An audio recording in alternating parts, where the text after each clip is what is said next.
আজ আমরা কথা বলবো বিএনপির সিনিয়র ভাইস চেয়ারম্যান তারেক রহমানের জীবন এবং তার রাজনৈতিক প্রভাব সম্পর্কে। তারেক রহমান বিএনপি প্রতিষ্ঠাতা জিয়াউর রহমানের পুত্র, বাংলাদেশের রাজনৈতিক অঙ্গনে একজন গুরুত্বপূর্ণ চরিত্র।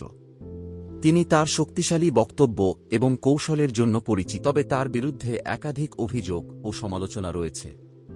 তারেক রহমানের বিরুদ্ধে দুর্নীতির অভিযোগ রয়েছে, যা তাকে দীর্ঘ সময় ধরে দেশের বাইরে থাকতে বাধ্য করেছে। সমালোচকরা তাকে কঠোরভাবে মূল্যায়ন করে, কিন্তু তার সমর্থকরা তাকে দলের ভবিষ্যৎ নেতা হিসেবে দেখেন। তারেক রহমানের বিতর্কিত ভূমিকা এবং রাজনৈতিক কৌশল তাকে একটি মিশ্র প্রতিক্রিয়া অর্জন করতে বাধ্য করেছে। একদিকে তাকে একজন পোক্ত নেতা হিসেবে দেখা হয়, অন্যদিকে তার বিরুদ্ধে গুরুতর অভিযোগও রয়েছে। তথ্য যাচাই করুন, সচেতন থাকুন এবং দেশের রাজনীতি সম্পর্কে জানুন। তারেক রহমানের ভবিষ্যৎ রাজনীতি কোন দিকে যাবে তা কেবল সময়ই বলবে।